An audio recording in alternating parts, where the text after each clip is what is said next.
দুনিয়ার ভিতরে এত জ্ঞানী গুণী বিদ্যাসাগর যত কিছু আসুক থাকুক না কেন, এই জ্ঞানের মাধ্যমে, এই বুদ্ধির মাধ্যমে, এই বিবেকের মাধ্যমে, এই গবেষণার মাধ্যমে, এই বিদ্যার মাধ্যমে কেউ যদি তার আসল মাকসাদিক তালাশ করে না পায়, তাহলে এই বিদ্যা এবং বুদ্ধি এবং গবেষণার 4 পয়সারও মূল্য আল্লাহর কাছে নাই।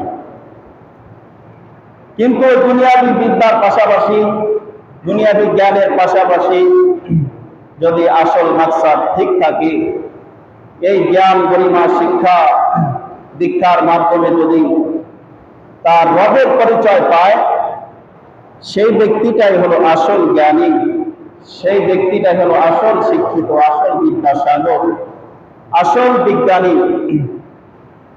আর যে রবের পরিচয় পায় না, দুনিয়াবি শিক্ষা দিয়া যে তার রবের পরিচয় পায় না, দুনিয়াবি বুদ্ধি দিয়া যে তার রবের পরিচয় তালাশ করে পায় না, দুনিয়াবি শিক্ষা দিয়া যে তার রবের পরিচয় পায় না, দুনিয়াবি গবেষণা দিয়ে যে তার রবের পরিচয় পায় না, এই শিক্ষা দুনিয়ায় কিছু কাজ হলেও পরকালে এই বিদ্যা আমার আপনার 4 পয়সার উপকার করতে পারবে না। ঠিক কিনা?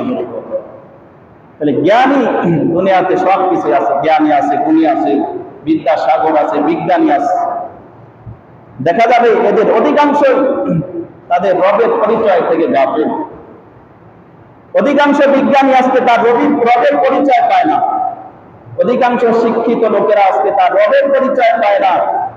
অধিকাংশই বুদ্ধিজীবী, বুদ্ধির ভারে তার মাথার চুল উঠে গেছে, মাথায় টাক পড়ে গেছে বুদ্ধির তেজের কারণে, কিন্তু দেখা যায় তার রবের পরিচয় বুদ্ধি দিয়ে সে পায় না।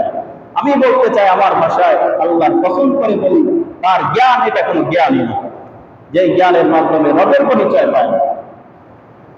এই কারণে আল্লাহ তাআলা দুনিয়াবি সব বুদ্ধিজীবীদেরকে চোখে আঙ্গুল দিয়া বোঝাইয়া দিলেন, আমি আল্লাহর ভাষায় জ্ঞানী কারা, আমি আল্লাহর ভাষায় বুদ্ধিজীবী কারা, আমি আল্লাহ তোমাদেরকে জানিয়ে দিচ্ছি, শুনে নাও কোরআনের ভাষায়।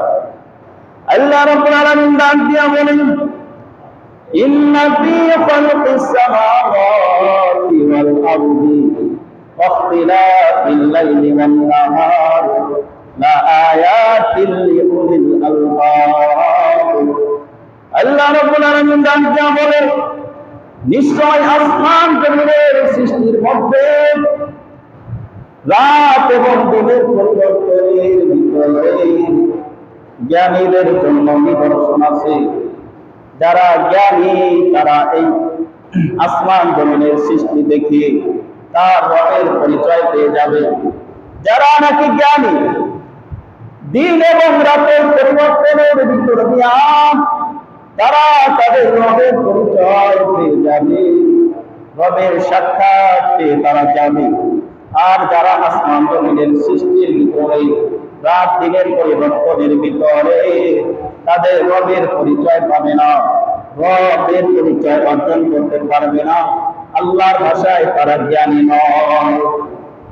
এই যে আসমান, যারা জ্ঞানী তারা তাদের মেধা দিয়া এই যে 7 আসমান আল্লাহ বানাইলে, যে আসমানের কোনো কিনারা নাই, আসমান কত লম্বা, কত চওড়া, কত দৈর্ঘ্য, কত প্রস্থ, দুনিয়ার কোন বিজ্ঞানী আজও পর্যন্ত বলতে পারে নাই আসমানের দৈর্ঘ্য কতটুকু, আসমানের প্রস্থ কতটুকু, আজও পর্যন্ত কোন গবেষক দুনিয়ায় আসে নাই এই আসমানের পরিধি তারা বের করতে পেরেছে। কি বলেন? আসছে? কোন বিজ্ঞানী নাই বলতে পারবে না আসমান কতটুকু লম্বা, কতটুকু চওড়া, কোন বিজ্ঞানী আজ বলতে পারে নাই, পারবেও। তার মানে আসমান সীমাহীন। আসমানকে আল্লাহ তাআলা এত বড় বানিয়েছে যা ইহাতা করা সম্ভব নয় ক্ষুদ্র জ্ঞানে, ক্ষুদ্র গবেষণা। এই আসমান একটা নয়, দুইটা নয়, 7টা আসমান আল্লাহ বানালেন। এবং এই আসমানকে টিকায় রাখার জন্য আল্লাহর কোন খুঁটির প্রয়োজন হয় না, কোন পিলারের প্রয়োজন হয় না। আজকে আমরা সামান্য একটু ছাদ বানাইতে গেলে কত প্লার দিতে হয়, কত খুঁটি দিতে হয়, কিন্তু আমার আল্লাহ এত সুবিশাল আসমান বানালেন, এত ভারী 7টা আসমান আল্লাহ বানালেন, কিন্তু আমার আল্লাহ একটা প্লারেরও প্রয়োজন হলো না, একটা খুঁটিরও প্রয়োজন আল্লাহর হয় না। এবার চিন্তা করেন সে আল্লাহর ক্ষমতা কত। যারা জ্ঞানী তারা এগুলো উপলব্ধি করবে, আসমানের সৃষ্টি দেখে তারা আল্লাহর পরিচয় পাবে। এই আসমান যিনি বানালেন, এত সুবিশাল আসমান, এত ভারী আসমান খুঁটিবিহীনদের রাখতে পারলেন, সেই আল্লাহ কত শক্তিশালী। আর সেই শক্তিশালী হলো শক্তিশালী যিনি, এত শক্তির অধিকারী যিনি, তিনি হলেন আমাদের রব। কি বলেন ঠিক কিনা? যারা জ্ঞানী তারা এই পরিচয় আসমানের সৃষ্টি থেকে পেয়ে যাবে। এরপরে জমিন, যারা নাকি জ্ঞানী তারা শুধুমাত্র এই জমিনে বিচরণ করবে না, জমিনে বিচরণ করার সাথে সাথে জমিন নিয়ে চিন্তা করবে, আরে এত সুবিশাল জমিন, এত বড় জমিন, এত ভারী জমিন আল্লাহ পানির উপরে ভাসায় রাখলেন, এই জমিনটা পানির উপরে ভাসমান। বিজ্ঞানীরা বলে, তারা গবেষণার আওতায় যতটুকু তাদের এসেছে তারা এটাই পেয়েছে, এই পৃথিবীটা পানির উপরে ভাসমান। বাস্তবতাও তাই, আল্লাহ তাআলা এই জমিনটাকে পানির উপরে রেখেছে। এত ভারী জমিন আল্লাহ পানির উপরে ভাসায় রাখলে, এই জমিন যেন হেলাধুলা না করে, জমিন যেন মানুষদেরকে নিয়ে উল্টে না যায়, এই জন্য আল্লাহ জায়গায় জায়গায় পাহাড় লাগাইয়া দিলেন। পাহাড়গুলো জমিনের জন্য পেরেক স্বরূপ, এই পাহাড়গুলো জমিনকে স্থির রাখে, জমিনকে স্থির রাখে, নীরব রাখে পাহাড়গুলো। আল্লাহর কোরআন বলে, আমি আল্লাহ এই পাহাড়গুলিকে জমিনের উপরে পেরেক স্বরূপ লাগাইয়া দিছি, যাতে করে জমিন পানির উপর দিয়া হেলাধুলা না করে। সুবহানাল্লাহ। এই জমিনটা আল্লাহ কেমন করে বানালেন? বেশি শক্ত করে জমিনটা বানাই নাই। জমিনটা যদি পাথরের মতো শক্ত করে আল্লাহ বানাইতো, জমিনের উপরে আট্টলিকা বিল্ডিং ঘর বাড়ি বানাইতে কষ্ট হয়ে যাইত। জমিনটা যদি পাথরের মতো শক্ত আল্লাহ বানাইতেন, এই জমিনের উপরে কোনো ফসল উৎপন্ন হইত না। আমার আল্লাহ জমিনটারে এমন করে বানাইলেন, ঘর বাড়ি আট্টলিকা বানাইতে কোনো কষ্ট হয় না, ফসল সবজি চাষাবাদ করতে কোনো কষ্ট হয় না। এমন করে আল্লাহ তাআলা জমিনটারে বানালেন। আবার এত নরম করে নাই, কাদাযুক্ত করে নাই, যেন মানুষের বসবাসে অসুবিধা না হয়, ঘর বাড়ি আট্টলিকা নির্মাণ করতে অসুবিধা না হয়। আল্লাহ তাআলা জমিনটাকে একেবারে কাদাযুক্ত বানায়, ভারসাম্যপূর্ণ বজায় রেখে আল্লাহ তাআলা জমিনটাকে সৃষ্টি করলেন। যারা জ্ঞানী তারা এগুলো নিয়ে ফিকির করে, আর এগুলোর ফিকিরের মাধ্যমেই আল্লাহ তাআলা পরিচয় পাওয়া যায়। যারা আসমান জমিনের সৃষ্টি নিয়ে চিন্তা করে, গবেষণা করে, নিশ্চিত 100% আল্লাহর কসম, তারা অবশ্যই স্বীকার করতে বাধ্য হবে একজন আল্লাহ অবশ্যই আছে। ঠিক কিনা? কিন্তু আজকেকার বুদ্ধিজীবীরা এই চিন্তায় নাই, এই সমস্ত গবেষণায় তারা নাই, আসল জিনিসের গবেষণায় তারা নাই। এদেরকে আল্লাহর ভাষায় বুদ্ধিজীবী বলা যায়। এরপরে লক্ষ্য করুন মুসলমান, এই যে রাত-দিন সিস্টেমে আল্লাহ সৃষ্টি করেছে, রাতের পরে দিন আসে, দিনের পরে রাত আসে, সূর্য সকালবেলা উদিত হয়, রাত্রের বেলায় চন্দ্র উদিত হয়। দিনকে দিন প্রত্যেক দিন আল্লাহ তাআলা এভাবে সিস্টেম অনুযায়ী রাতের জায়গায় রাত, দিনের জায়গায় দিন, সূর্যের জায়গায় সূর্য, চন্দ্রের জায়গায় চন্দ্র, সবকিছু ঠিক রেখে আল্লাহ বছরকে বছর, যুগকে যুগ এই পৃথিবীটাকে আল্লাহ তাআলা চালাইতেছেন।